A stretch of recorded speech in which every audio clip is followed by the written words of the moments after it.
शिक्षा द्यावी। राजकीय दोषापोटी माझं नाव त्याच्याशी जोडलं जात आहे। पोलीस तपासात जे निष्कर्ष निघाले, मी जर दोषी दिसलो तर न्यायदेवतांनी मला जे शिक्षा देईल ते मी भोगायला तयार आहे। मी वाल्मिक कराड केज पोलीस स्टेशनला खोटी खंडणीची फिर्याद दाखल झालेली आहे। मला अटकपूर्वचा अधिकार असताना मी CID ऑफिस पुणे पाषाण रोड इथं सिलेंडर होत आहे। संतोष भैया देशमुखांचे जे कोणी मारेकरी असतील त्यांना अटक करावी व त्यांना फाशीची शिक्षा द्यावी। राजकीय दोषापोटी माझं नाव त्याच्याशी जोडलं जात आहे।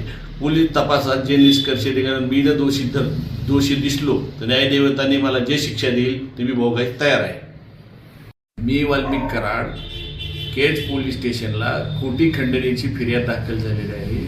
मला अटकपूर्वचा अधिकार असताना मी CID ऑफिस पुणे पाषाण रोड इथं सिलेंडर होत आहे। संतोष भैया देशमुखांचे जे कोणी मारेकरी असतील त्यांना अटक करावी व त्यांना फाशीची शिक्षा द्यावी। राजकीय दोषापोटी माझं नाव त्याच्याशी जोडलं जात आहे। पोलीस तपासात जे निष्कर्ष निघाले, मी जर दोषी दिसलो तर न्यायदेवतांनी मला जे शिक्षा देईल ते मी भोगायला तयार आहे। मी वाल्मिक कराड केज पोलीस स्टेशनला खोटी खंडणीची फिर्याद दाखल झालेली आहे। मला अटकपूर्वचा अधिकार असताना